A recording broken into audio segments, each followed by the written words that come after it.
Hello everyone and welcome back to another AFK journey video. In this video we're going to be talking about the priority list, in my opinion, of the 7 different Celestial Hypogean heroes which are currently available.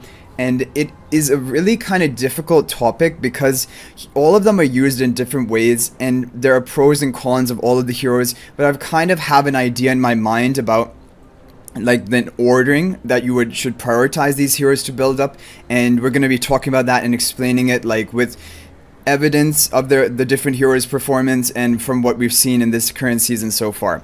But before we get into that, there's a quick word from the sponsor of today's video. I want to give a big thank you to Marvel Strike Force for sponsoring today's video. Marvel Strike Force is a squad-based role-playing game where you can build teams using both heroes and villains from the Marvel universe. It features strategic turn-based battles in many different game modes to strengthen your characters and teams. You can download the game using my link in the description of this video or scan the QR code on screen to get the highly anticipated hero Agatha Harkness for free this month. Use your favorite team of characters to fight against threats like Doctor Doom and Apocalypse. By powering up your team, you will be able to complete missions, unlock gear, and test yourself against other players in PvP modes such as Alliance War and Arena. If you're a new player, Marvel Strike Force has you covered. You can unlock up to 17 total characters in the first 30 days, such as Spider-Man, Deadpool, Thor, Captain America, and many more. You can join forces with friends and other players by joining an alliance, where together you will complete raids, fight an alliance war, which is a weekly massive alliance battle, and earn great rewards. Team synergy is a core part of Marvel Strike Force gameplay, which can hugely increase the effectiveness of your squad. Characters have unique abilities that boost their teammates, especially those from the same faction, such as the Avengers or the X-Men. Putting together a well-balanced team is the key to mastering Marvel Strike Force. But there's more. To celebrate the spooky season, you can redeem the promo code Halloween to get 100 shards for Zombie Iron Man, 600,000 gold, and 480 level 2 training modules for free. Don't forget to use my download link in the description of this video or scan my QR code to download the game today. Okay everyone, here we have the 7 Celestial Hypogean heroes from Scarletta ranging to Freyasto. We're gonna lead it off with who I consider to be the top priority pick on your account, the first Celestial Hypogean you should build up, or if you haven't built already, you should be building. In my opinion, this position will go to Rainier. And the level of ascension you should be getting him to, in my opinion, is Mythic Plus, and then you stop there, because you're just looking for that debuff which he's going to unlock at his Mythic Plus ability, and that is going to give him the potential to do really well in boss battles. Right now, when we take a look at the Dream Realm rankings, the top performing teams, I think in actually all of the 8 bosses, Rainier is used as an optimal choice. I think there were a couple of teams people were using in this last set of bosses we had on epic difficulty that maybe didn't use him, but for the most part, he is the core part of any top performing Dream Realm team because of the debuff, which really increases the damage that you can deal to the boss, and also it provides an attack buff to your hero.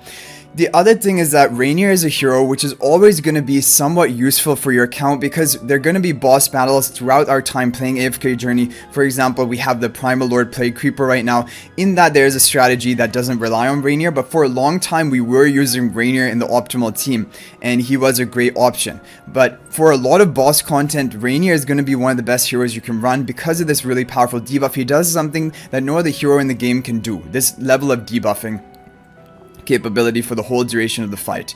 And for PvP uses, the thing with Rainier in PvP, again, like if you have him at Mythic Plus, he can be a good option to run. If you have him at 1 copy, you can definitely use him on offense, but on defense could be a little bit lacking. So like by getting him to Mythic Plus might help your PvP a little bit, but really overall, Rainier is just a solid hero for Dream Realm and boss content. And I just want to show you right now the leaderboards for the positioning of all of the different bosses we've had. So Skyclops, Rainier is the top performing team for me. King Croaker, Rainier was in a top performing team. Necrojaken, King Croaker is here. Snowstomper, King Croaker here, even in the Talene team. Crystal Beetle, Rainier was a part of it. Orson, I use Rainier, and Lone Gay is also using Rainier. And finally, Alpha Bear. Alpha Bear is using Rainier as well. So as you can see, 8 out of 8 teams, all of the Dream Realm bosses, at least right now before we get to end this mode, are using Rainier.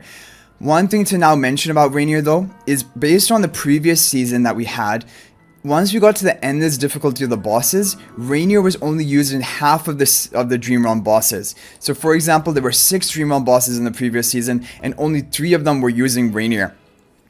So that is something to keep in mind. Maybe when we get to end this, Rainier won't be as key of a part and they're going to be better options, but still he will be, I'm sure, essential in at least 3 to 4 of the bosses we're going to be facing.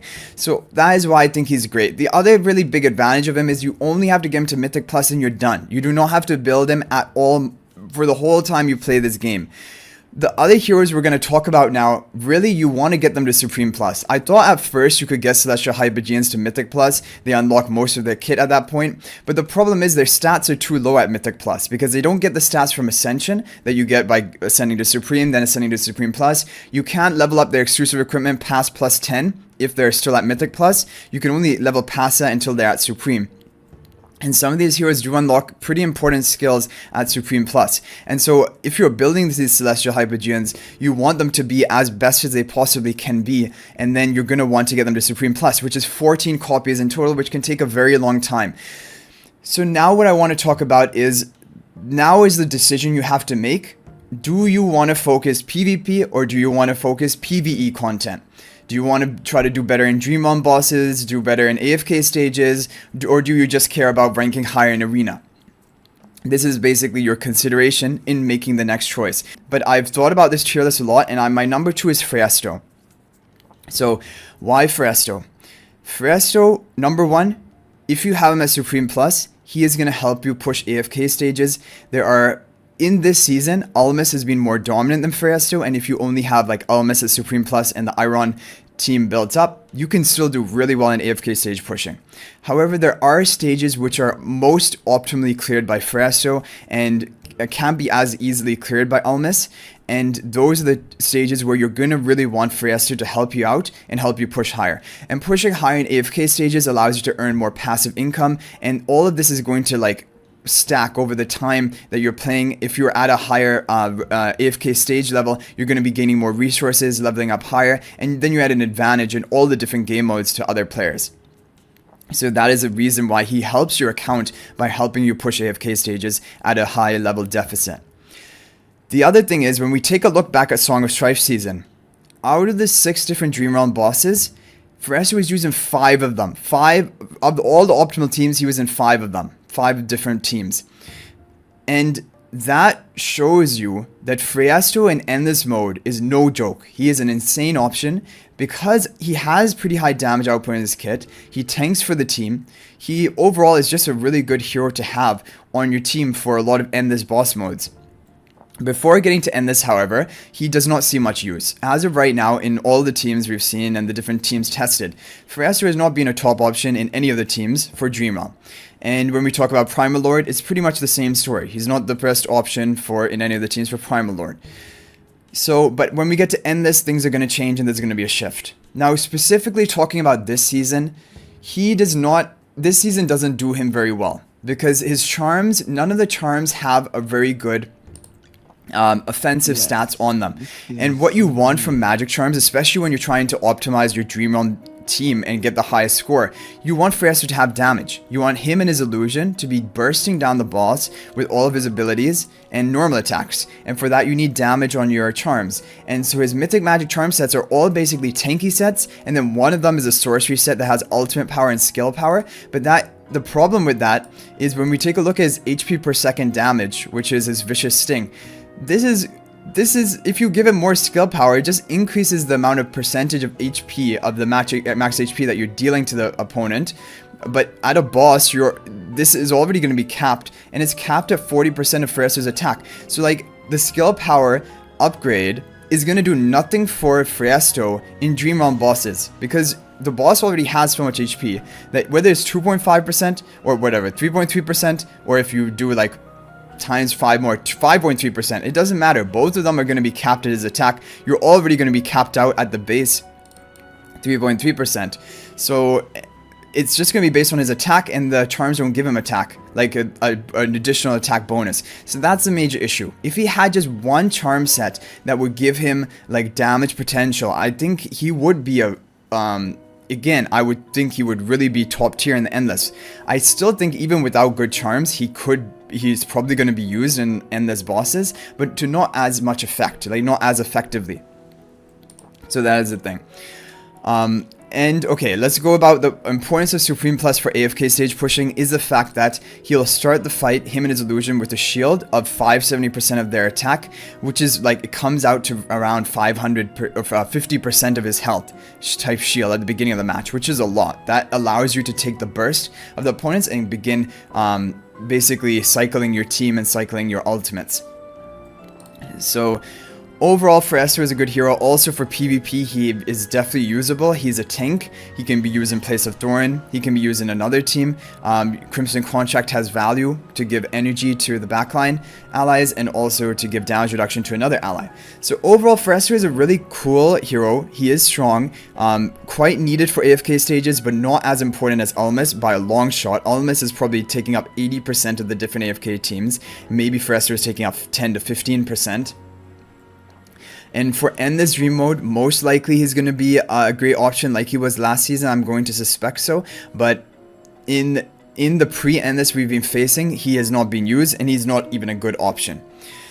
So that's the thing to keep in mind with Frestor. But overall, big fan of Frestor, and if you invest into him, I think it will overall again help your Dream Realm performance. So for example, if you have Rainier at Mythic Plus, Supreme Plus Frestor, not only will you be able to push AFK stages effectively with the Supreme Plus Frestor, you'll also be all fully ready and set to go for Endless boss modes.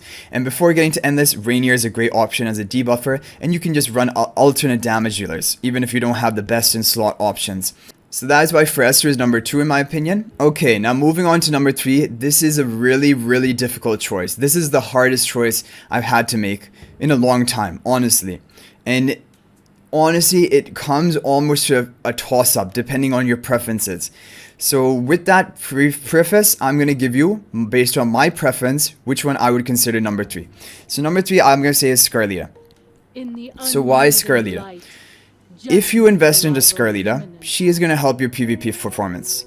When you get it to Mythic Plus, even plus 10 exclusive equipment, it will most likely allow you to reach a higher ranking bracket in regular arena than you could before. Not always the case, because you know, you can even use, for example, non-celestial Hypogean heroes to get to like relatively good ranks for a regular arena. And so Scarlita is not really needed, and that is kind of also why I was like reluctant to put her at number 3. However, she is really helpful. And when we're talking about Supreme Arena as well, if you have Scarlita on one of your teams, it is going to make it a lot more effective and give you a higher chance of holding a higher position.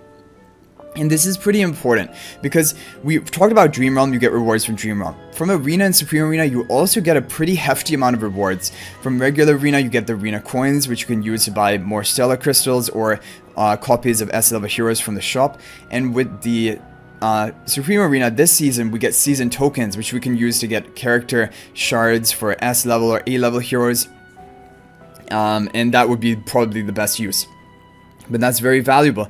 So being able to rank higher is going to improve the progression of your account, even if it is PvP. So because there is importance of PvP, getting the maximum rewards, that's why I think Scarlita, this is a good time to be going for her. And overall, she is just an amazing hero. She can knock off enemies from the battlefield as long as she has enough surviving allies, and she deals true damage. So she is just a great option for a PvP hero. And now we're going to talk about PvE content. So in the previous season, because of her seasonal skill, she saw some decent use in Dream Realm teams. However, this season, she has seen almost no use in Dream Realm teams. She is not the best option. And it's probably because like she was really depending on her seasonal skill in the previous season to be incorporated into teams. Now the fact that she doesn't have that, and like her charm bonus is only going to imply stats to herself, it's not enough for people to want to run her in Dream Realm or boss content. So it really only leaves Scarlita for 2 different areas. One is AFK stages and one is Arena.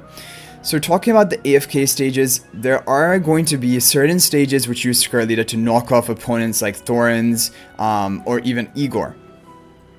And the other thing is, there is a really popular Celestial Hypogean like talent stage pushing team going around right now, which relies on Frestor, Scarlita, and Talene. So Scarlita is still a kind of must-have hero, even when we're talking about AFK stages.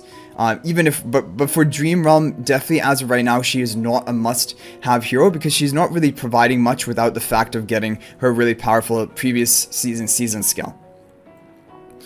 So that is the whole, like, basically thought process behind Scarlita. But your arena performance is going to benefit you with the arena coins and in this season, the season tokens as well. And that is why I think arena should be on some level of priority for your account. However, if you're already holding like a pretty good ranking bracket and you don't need to build Scarlita, you can pass on her. But eventually you're going to want to build her on your account and you're going to want her to Supreme Plus. You can stop with her at Mythic Plus for a while and use her in different content, even in PvP, but really if you want the maximum effectiveness, you're going to also want to take her to Supreme Plus for her own stats mainly, and then also the enhanced force she gets to make your tank or the hero taking the most damage tankier. So that is my thought process behind Scarlita. Now number 4 is going to be the other hero which we were in the toss-up over, and that is going to be Talene. And honestly, if you are more focusing, for example, PvE content Dream Realm, and you do not want to like focus on PvP as much, then Talene might be the better option than Scarlita. Because Talene right now is the hardest hitting damage dealer in almost all Dream Realm bosses. I believe Alpha Gaze is the only boss where Talene is not the best in slot hero. Otherwise, she's the best in the other 7 teams we have. Which goes to show you the strength of Talene. And the thing is, we haven't even unlocked the artifact which will synergize with her the most. I think the artifact which will have some magic defense reduction onto the enemies, which will cause Talene to hit even harder. Talene does insane single target damage and can continuously cast her ultimate if she has enough sustain and protection. And specifically, for example, the Skyclops, or whenever they're minion-oriented bosses you're going to be fighting, then Talene is one of the best choices because her ultimate will attack all enemies in the radius, including the minions of the Skyclops boss. So overall, that is why I think Talene is a great option. Now, one thing to keep in mind, we need to look back at the previous season. In the previous season, Talene was only used in one of the 6 different top Dream Realm teams, only one of the bosses, and it was the King Croaker, and it was before a revive ability, on top of the fact that she has a little bit of extra damage compared to other options. So that is kind of the thing, and if that is foreshadowing what is going to be the fate of Talene in future seasons, then that gives you some thoughts that maybe I should not be recruiting for her or investing into her. Because right now she is definitely shining. When we take a look at the Dream Realm top ranking charts, she is a part of most of the teams. But once you get to Endless, things could change, and very likely they will change. And another really important factor is, again, going into how far do you have to ascend this hero for it to actually be functional. Like, for example, if you have a Mythic Plus Talene at plus 10 exclusive equipment, which unlocks the key abilities, and it is a pretty high level of investment. If people are competing with you who have a Supreme Plus Talene at plus 15 exclusive equipment, they're going to be beating your scores regardless. Right, and the whole point of you building up Talene, part of the point was to be able to compete for the Dream Realm rankings to get better rewards like the Temporal Essences, because that is going to just benefit the progress of your account and allow you to build up more heroes. But the fact that she really will kind of need that maximum ascension because she's a damage dealer. Heroes which are like debuffers like Rainier, and that's all that you care about, they do not care about their stats, they do not need to be ascended. But the damage dealer heroes you're running, they need to be at the highest level of ascension possible. It doesn't have to be Paragon or anything, but you really want to have Talene at Supreme Plus 15 exclusive equipment before she's really going to be popping off and like guaranteed out damaging other people who also have Talene's build. So it's another important thing to mention. Now it leaves the easier choices, Diurnal, Dunlinger, and Burial. So these heroes, they're mainly only for PvP. There are very niche circumstances where these heroes can be used for non-PvP related content, but basically consider them PvP heroes. Now out of these, Diurnal is a hyper carry that can deal massive damage if you can keep him alive for long enough, give him intoxication stats, and basically just support him and facilitate him. Just like how Cassidy in the Primal Lord team right now is dealing the most damage. She's the carry of the team. We build a team around her to just facilitate her with summons, for example, who can then be empowered with the title strength. I'm giving that example because that's kind of like Diurnal. You have the Diurnal, he's your hyper carry. Now everything else needs to be dedicated to keeping him alive, giving him the buffs he needs, and allowing him to cast his ultimate as quickly as possible and safely as possible so that he can begin nuking through the enemy team. So Diurnal, in my opinion, is going to be number 5 because he is the hyper carry role, and actually even just before coming to Diurnal, number 5 means that unless you're a pretty heavy spender, you're not going to be able to get all of these heroes I've mentioned up to Supreme Plus. Even if you could get Freya or Scarlita and Tillian all at Supreme Plus, you're in an amazing position because these 3, even at Supreme Plus, that is when you reach your maximum effectiveness for boss related content for the most part. Like getting to Paragon is very minor increases in stats which don't really matter. So Diurnal has insane damage and AoE damage potential, and even the arrows that he unleashes, light spears, at the beginning of the match, these are enough to just nuke off enemies in the back line, like before he is able to really even get much done. Like, and that is insane. Overall, he hits so hard, but he needs adequate protection, and on arena defense, he's not a great option because he's kind of easily counterable being on the back tile because you can run Sylvina Vala and strategies like that. Overall, great PvP hero, but it is going to be difficult to be building him up because it would need quite a high level of spending. And the other heroes here, Forestro, Rainier, Scarlita, Tillian, these are our top priority. All 4 of them are top priority eventually. Like, in my opinion, I would get all of them other than Rainier to Supreme Plus. Rainier should stay at Mythic Plus. Now, moving on to Dunlinger, who I would say is number 6, and then Burial would be number 7.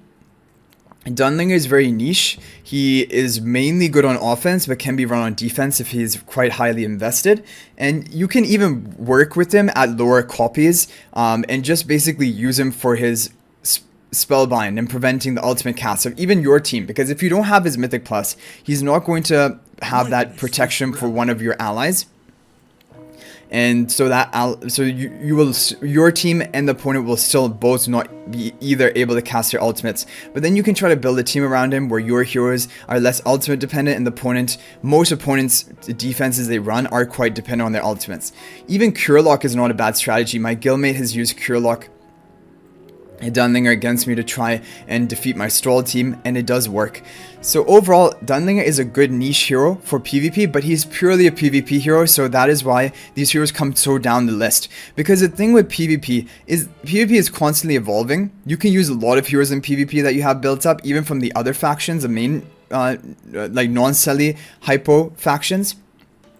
So you don't need like another PvP hero from the Celestial Hypogean faction, and that's why I've rated heroes which have more utility outside of PvP higher.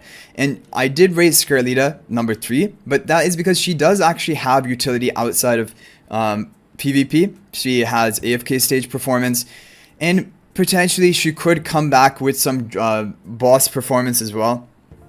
Especially with some of her mythic magic charms. Who knows, maybe she could be a decent option, or at least an alright option, or with future seasonal skills that can happen. So for a long-term investment, I also think it's good.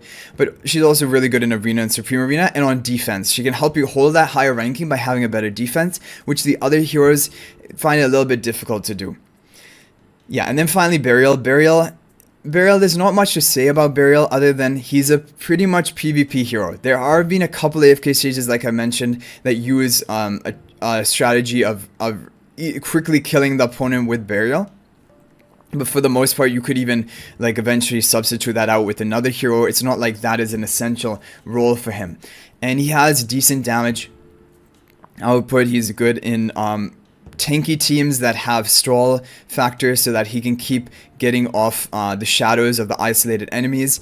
And so overall, he is a good hero, but pretty much purely PvP, and I don't think he is as strong or dominant in PvP as Diurnal is. And so that's kind of like my decision making over here. So anyway guys, that is going to be pretty much it for my priority list. Just to recap it: Rainier to Mythic Plus, then Freyaster to Supreme Plus, then Scarlita to Supreme Plus, and then Tillian to Supreme Plus. And then honestly, from that point on, I would hold your resources, because another thing to mention, which is really important, new Celestial Hypogean heroes are constantly being released, which means you cannot build all of them, and in fact, you can't even build usually half of them. And if there are new Celestial Hypogean heroes that are even better in certain ways than these heroes, then you're going to regret investing in different heroes. So that's why I kind of also chose in my ranking order list heroes which I think will be least likely power crept. I think that Friestro, even though anyone can be power crept, I think Friestro will find it difficult because he has two heroes for the price of one who both have HP per second damage, which is like not true damage, but it's like high damage output. And both of him and his illusion can cast that ability, which makes him a good option for endless boss modes. And I think that's going to stick for at least a while. And Scarlita is the queen of PvP. You would want her on each one of your 3 Supreme Arena defenses if possible. And you can just build a stall team around her and have a really good win rate with her, even in your regular arena. And that can help you earn more currency arena coins. So, and then Talene, finally, is you'll want to get her to Supreme Plus for a maximum damage output, because damage dealers need Supreme Plus and they need the plus 15 maximum potential, because all of that damage is going to count and add up, because you're going to be competing with other people who are also running Talene but they have a Supreme Plus Talene, for example, if you only have a Mythic Plus. So that's pretty much my advice about this. Odie can replace Talene. It's just another thing to throw in there. But overall, this is my advice. And it has been updated, because previously it was Rainier first and then Scarlita, and then maybe Friestro, but now it's Rainier then Friestro, and it's because of how well he was in the endless boss mode. So I hope that Friestro is also going to be just as good in this season once we get to endless boss modes and be used quite a lot. I suspect he probably still will be, even if we can't find great charms for him, just because of the role he can provide as tanking out the opponent and then protecting basically your other heroes. So anyway guys, that's going to be it for this video. I hope you enjoyed it, and thank you for watching, and I'll hopefully see all of you guys in the next video. If you want to join my AFK Journey Discord server, there is always a link to it in the description of my videos, and you can feel free to ask me any questions in that Discord server. I will try to respond to you as soon as I can. But thanks for watching. I'll hopefully see you guys in the next video, and until then, everyone, peace out for now.